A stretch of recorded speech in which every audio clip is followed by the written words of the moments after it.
You are now watching Man's Dark Nature, where true crime meets the truth behind the silence.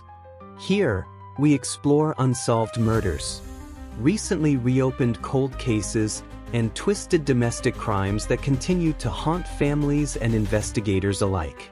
No jump scares, no sensationalism, just the dark, unsettling facts that the world tried to forget, delivered through careful research and unflinching investigation. This is where forgotten cases find their voice, and where the darkness reveals its secrets.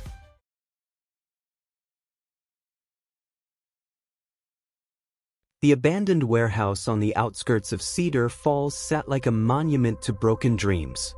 Its windows, long since shattered by vandals and weather, stared blindly at the interstate where 18-wheelers thundered past, their drivers oblivious to the tragedy that had unfolded within those crumbling walls 3 years earlier.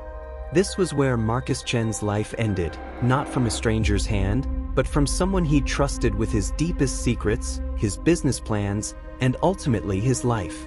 The official police report listed it as a robbery gone wrong. Case closed after 6 months of what investigators called thorough investigation. But the evidence they ignored tells a different story, one of jealousy, betrayal, and premeditated murder that law enforcement was either too lazy or too incompetent to uncover.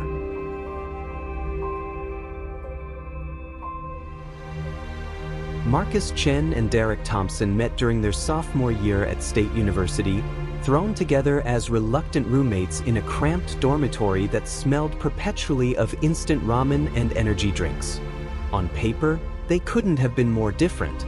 Marcus, the son of immigrants who'd sacrificed everything to give their children opportunities in America, carried the weight of expectation on his shoulders. He studied computer science with the methodical determination of someone who understood that failure wasn't an option. Derek, meanwhile, was the product of suburban privilege, a trust fund kid who'd coasted through high school on charm and his father's connections. He'd chosen business administration not out of passion, but because it seemed like the path of least resistance toward a comfortable corporate existence. What bonded them wasn't similarity, but complementarity. Marcus possessed the technical brilliance and work ethic that Derek lacked, while Derek had the social connections and natural charisma that Marcus envied. For 4 years, this partnership worked. Derek handled the networking while Marcus handled the heavy intellectual lifting. They graduated together, moved to the same city, and maintained their friendship even as their paths began to diverge. The first crack in their relationship appeared during their 3rd year out of college. Marcus, working 16-hour days at a struggling tech startup, had been developing a revolutionary data compression algorithm in his spare time. The breakthrough came at 3 a.m. on a Tuesday, fueled by his 7th cup of coffee and the kind of inspiration that only strikes when someone's mind has been completely consumed by a problem. Derek was the first person Marcus called.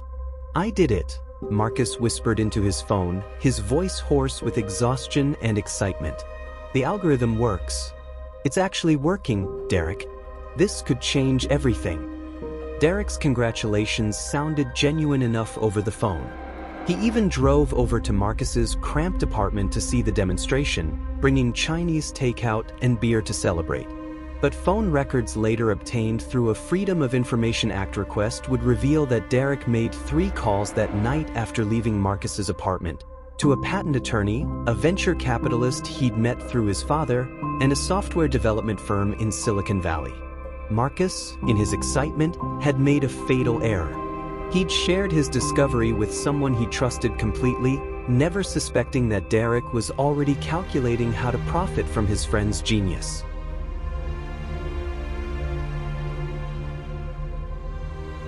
Six months later, Marcus officially launched Quantum Data Solutions from his garage, with Derek as his business partner and co-founder. The company's entire value proposition rested on Marcus's compression algorithm, which could reduce file sizes by 80% without any loss of quality, a breakthrough that could revolutionize everything from streaming video to cloud storage. The early days were intoxicating. Tech journalists wrote glowing articles about the dynamic duo revolutionizing data storage.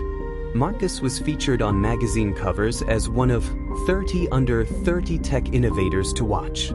Derek, as the company's chief business officer, handled media relations and investor meetings while Marcus focused on the technical development. But success has a way of revealing people's true nature, and Derek's mask was beginning to slip. The first major investor meeting took place at a gleaming downtown office that overlooked the city. Marcus had prepared for weeks, running through technical demonstrations and refining his presentation. Derek, impeccably dressed in a suit that cost more than Marcus's monthly rent, handled the introductions with practiced ease. The future of data storage is sitting right here, Derek told the assembled investors, gesturing toward Marcus. My partner has created something that's going to change how the entire world handles digital information. But as the meeting progressed, something subtle began to shift. Derek's language evolved from our technology to the technology we've developed to, eventually, my company's revolutionary approach. Marcus, focused on answering technical questions, didn't notice the linguistic sleight of hand. The investors, however, began directing more of their questions to Derek, treating him as the company's primary visionary. The pattern repeated itself in subsequent meetings. Derek's charisma and polished presentation style gradually overshadowed Marcus's technical expertise. Business cards introduced Derek as founder and CEO, while Marcus's title remained co-founder and CTO. In the media interviews that followed their first major funding round, Derek's face appeared prominently while Marcus was increasingly relegated to the background. The psychological transformation was subtle but devastating. Derek, who had spent his entire life in Marcus's intellectual shadow, was finally experiencing what it felt like to be seen as the brilliant one. The attention, the respect, the sense of being indispensable, it was intoxicating. And like any addiction, it required ever-increasing doses to maintain the high.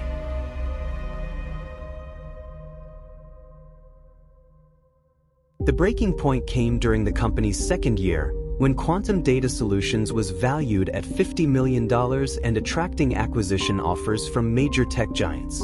Marcus, who owned 60% of the company compared to Derek's 30%, the remaining 10% had been distributed to employees, stood to become extraordinarily wealthy. But wealth wasn't the only measure of success that mattered. Derek watched as Marcus received invitations to speak at prestigious tech conferences, was profiled in business magazines, and was courted by universities offering him honorary positions. The same Marcus who had once been too awkward to order pizza over the phone was now being hailed as a visionary. Derek's resentment manifested in increasingly passive-aggressive behavior. He began undermining Marcus in subtle ways, questioning his decisions in front of employees, suggesting that the company needed more experienced leadership, and making offhand comments about Marcus's management style to investors and board members. The psychological profile that would later emerge during the investigation painted Derek as a textbook narcissist, someone whose self-worth was entirely dependent on external validation and who couldn't tolerate being upstaged by others. Dr. Sarah Mitchell, a forensic psychologist who studied the case, explained, Derek exhibited classic signs of narcissistic rage when confronted with Marcus's superior abilities. Rather than accepting his secondary role, he began to view Marcus as an obstacle to his own success. Phone records from this period reveal a disturbing pattern. Derek was in regular contact with Marcus's ex-girlfriend, pumping her for information about Marcus's personal life and insecurities. He also reached out to former colleagues and classmates, apparently building a dossier of information that could be used against his partner. Most tellingly, Derek's internet search history during this period included queries about removing business partners, challenging patent ownership, and corporate takeover strategies. The digital breadcrumbs painted a picture of someone methodically researching how to eliminate his competition.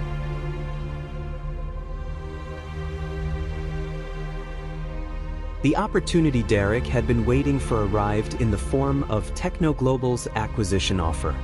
The multinational corporation was prepared to pay $200 million for quantum data solutions, with the caveat that they wanted to retain the existing management team for at least 3 years. For Marcus, the offer represented validation of everything he'd worked toward: financial security for his parents, recognition of his technical achievements, and the resources to pursue even more ambitious projects. He was already making plans to establish a research foundation and fund scholarships for first-generation college students. Derek's calculations were different. Under the existing ownership structure, Marcus would receive $120 million while Derek would get $60 million. Still a fortune by any reasonable measure, but Derek's twisted psychology couldn't accept being the junior partner in what he'd come to view as his own success story. The plan Derek devised was elegant in its simplicity. He would eliminate Marcus before the acquisition was finalized, then claim full control of the company and the algorithm. Without Marcus around to contradict him, Derek could rewrite the history of their partnership, positioning himself as the true genius behind the technology. But murder, even when meticulously planned, leaves traces. And Derek, for all his charisma, wasn't nearly as clever as he believed himself to be.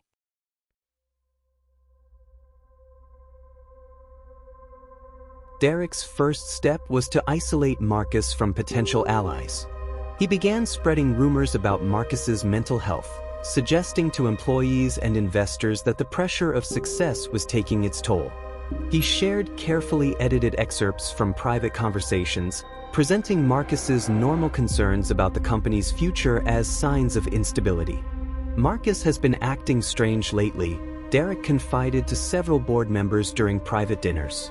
"I'm worried about him. He's been talking about conspiracy theories, claiming that someone's trying to steal his work. I think the stress might be getting to him." The manipulation was subtle but effective. By the time Marcus began expressing genuine concerns about Derek's behavior, his credibility had already been undermined. When Marcus told investors that he suspected Derek was planning to force him out of the company, it was dismissed as paranoid delusion. Derek's next move was to create a paper trail that would support his eventual claim to the company's technology. He began filing provisional patents under his own name for improvements to Marcus's original algorithm, minor modifications that wouldn't invalidate the core patent but might create enough legal ambiguity to support his position. He also started documenting every interaction with Marcus, keeping detailed notes that portrayed his partner as increasingly erratic and difficult to work with. The emails Derek sent during this period read like the concerned observations of a loyal friend trying to help his troubled partner, but they were actually carefully crafted evidence for the narrative he planned to construct after Marcus's death. The psychological pressure on Marcus during this period was immense. He found himself constantly second-guessing his own perceptions, wondering if he was indeed becoming paranoid or if Derek's behavior was genuinely concerning. The isolation was deliberate. Derek had systematically poisoned Marcus's relationships within the company, leaving him with few allies and no one to validate his growing suspicions.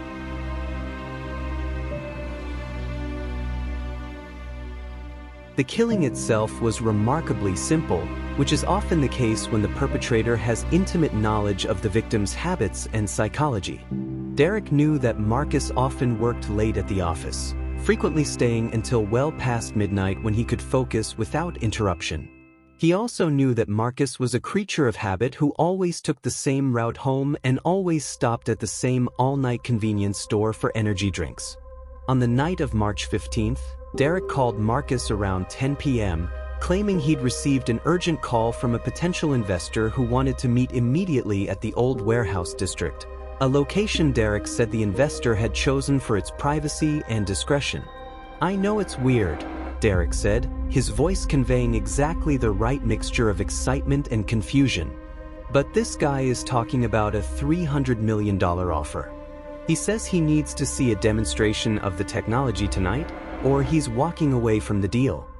Marcus's fatal flaw was the same quality that had made him successful: his inability to be suspicious of people he trusted. Despite his growing concerns about Derek's behavior, he couldn't quite believe that his oldest friend would deliberately harm him. The warehouse Derek had chosen was perfect for his purposes. Isolated enough to muffle any sounds, but close enough to the interstate to provide cover noise. Security cameras in the area had been vandalized months earlier and never repaired. Most importantly, it was a location where Marcus's presence could plausibly be explained by the story Derek intended to tell. What happened in that warehouse will never be fully known, but the physical evidence tells a clear story. Marcus arrived first, as evidenced by his car's position in the parking lot. Derek arrived approximately 15 minutes later. There was no third party, no mysterious investor, no robbery gone wrong. The murder weapon was a tire iron from Derek's car, chosen because it would leave the kind of trauma consistent with a random attack. But Derek's inexperience with violence showed in the forensic evidence. The blood spatter patterns were inconsistent with a frenzied robbery attempt. The positioning of Marcus's body suggested he'd been facing his attacker when the first blow was struck, not the posture of someone surprised by a stranger. Most damning was Derek's behavior immediately after the murder. Instead of calling 911, he spent nearly 2 hours at the scene, methodically staging evidence to support his cover story. He scattered some of Marcus's belongings, broke his phone, and even inflicted superficial injuries on himself to support his claim of being another victim who'd barely escaped.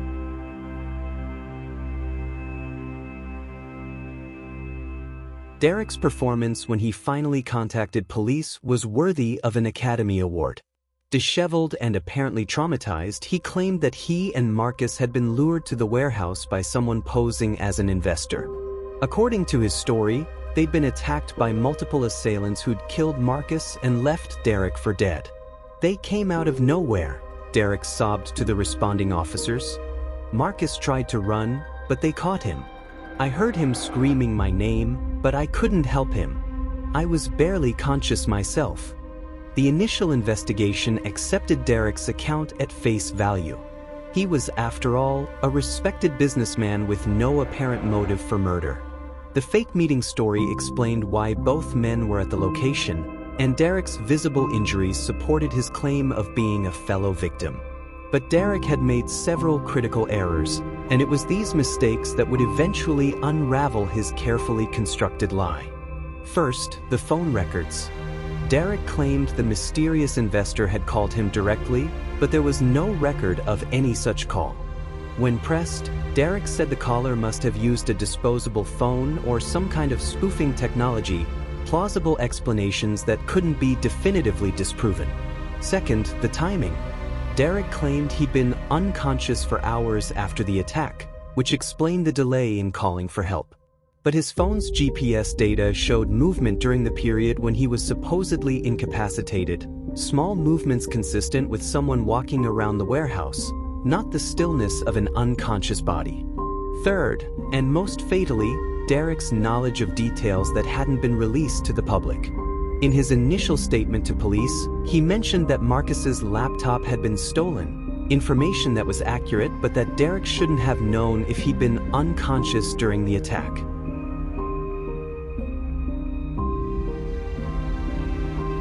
The official police investigation into Marcus Chen's murder was, charitably speaking, inadequate. Detective Ray Morrison, the lead investigator, was 6 months from retirement and showed little interest in pursuing leads that didn't support the robbery gone wrong theory. Derek's status as a respected businessman and apparent victim earned him sympathy rather than scrutiny. But Marcus's parents, Helen and David Chen, weren't satisfied with the police department's conclusions. Using their son's life insurance money, they hired private investigator Sarah Martinez, a former FBI agent who specialized in corporate crime. Martinez's investigation revealed the mountain of evidence that Detective Morrison had either overlooked or ignored.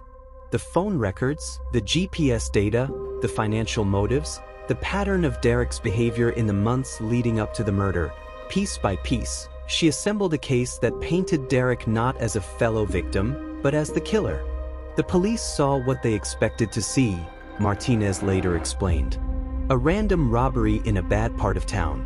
They didn't want to dig deeper because that would require actual work, and it would mean admitting that their initial assessment was wrong. Martinez's final report, delivered to the Chin family after 8 months of investigation, was damning. It detailed Derek's financial motives, his systematic campaign to undermine Marcus, his opportunity and means to commit the murder, and his botched cover-up attempt. But by then, Derek had already assumed control of Quantum Data Solutions, completed the sale to Technoglobal, and walked away with $180 million. He'd moved to Switzerland, ostensibly for tax reasons, but actually to put himself beyond the reach of US law enforcement.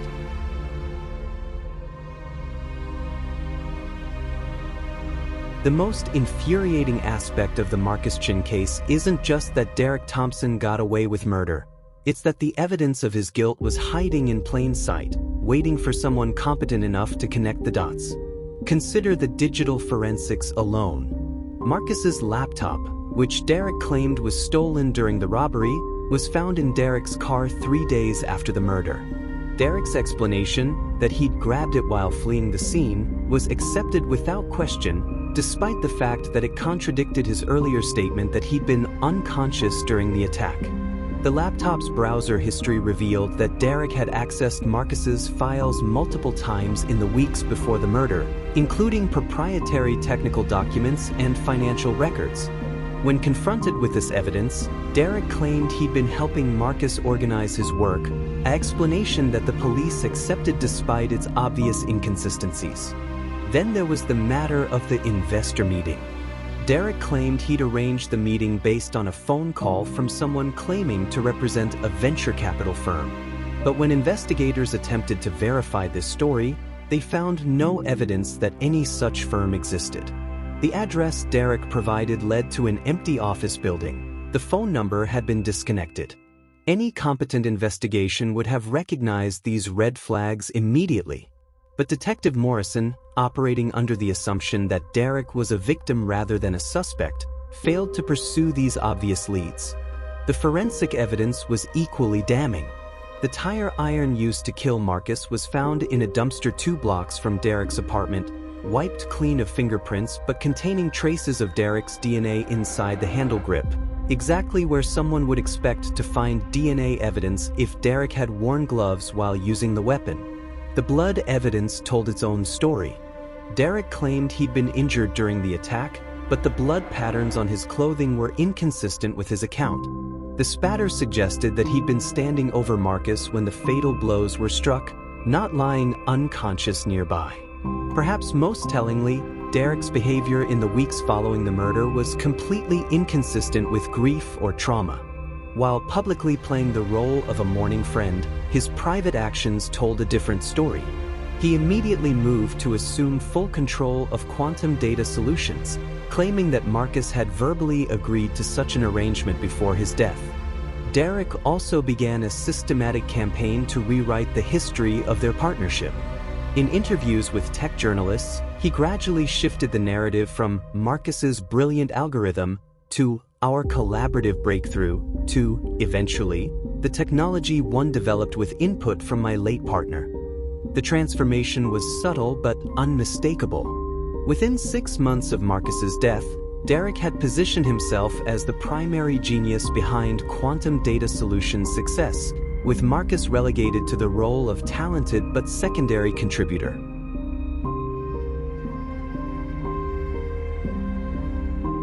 Derek Thompson achieved everything he dreamed of, but at a cost that would ultimately prove higher than he'd calculated. The $180 million from the Technoglobal acquisition gave him financial freedom beyond most people's wildest imagination. He purchased a villa in Switzerland, a penthouse in Manhattan, and a yacht that he moored in Monaco.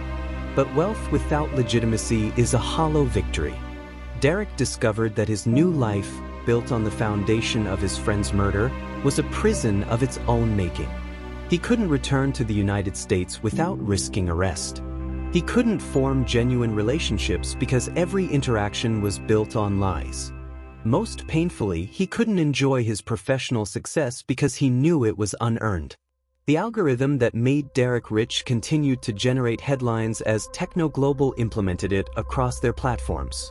But every article that praised the revolutionary breakthrough was a reminder that Derek was living a lie. He wasn't the genius the world believed him to be. He was a murderer who'd stolen his victim's work. Private investigator Sarah Martinez continued to build her case against Derek, working with international law enforcement agencies to gather evidence that could support an extradition request.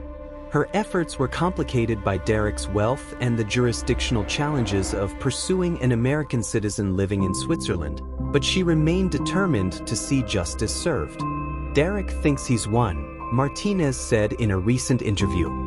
He's got the money, he's got the recognition, and he thinks he's beyond the reach of consequences. But murder cases don't have statute of limitations, and the truth has a way of surfacing eventually.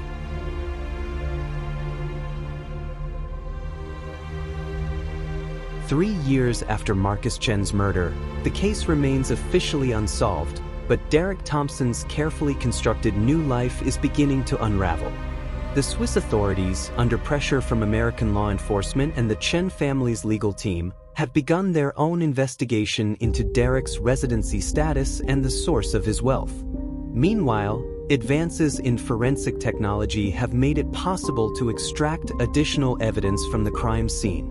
New DNA analysis techniques have identified Derek's genetic material in locations that contradict his account of the events, while enhanced digital forensics have revealed additional evidence of his planning and cover-up activities. Perhaps most significantly, Derek's former associates have begun to speak out. Employees at Quantum Data Solutions, initially intimidated by Derek's wealth and power, have started sharing their memories of the months leading up to Marcus's death. Their accounts paint a picture of Derek as increasingly erratic and hostile toward his partner, directly contradicting the public image of a loyal friend mourning his business partner's tragic death. The case of Marcus Chen represents everything wrong with American law enforcement's approach to complex crimes. A lazy initial investigation, a failure to follow obvious leads, and a willingness to accept the convenient narrative over the uncomfortable truth allowed a killer to escape justice and profit from his victim's death. But it also demonstrates the power of persistence and the importance of independent investigation. The work of Sarah Martinez and the Chen family has kept this case alive, ensuring that Derek Thompson can never truly rest easy in his stolen paradise.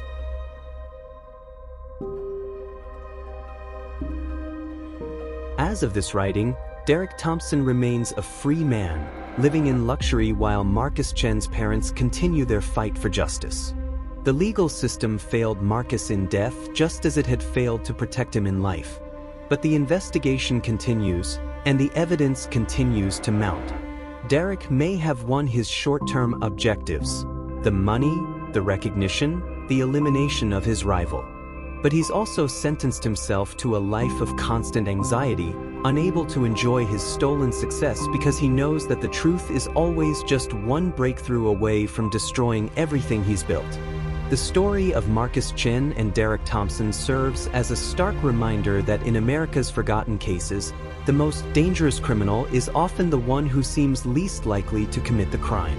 Derek's respectability, his social connections, and his apparent status as a fellow victim allowed him to literally get away with murder. But the evidence doesn't lie, even when the investigators do. And sometimes, when the system fails, it takes private citizens, grieving parents, dedicated investigators, and platforms like this one to ensure that the truth eventually comes to light. The case remains open. The evidence continues to accumulate. And somewhere in his Swiss villa, Derek Thompson knows that every day might be the one when his carefully constructed lies finally collapse around him. Because in the end, the truth has a way of surfacing. And when it does, Derek Thompson will discover that the price of his betrayal was far higher than he ever imagined. The darkness reveals its secrets slowly, but it always reveals them. If this story found you in the shadows, subscribe and let me know in the comments. What truth do you think we missed? Until the next case goes cold, stay vigilant.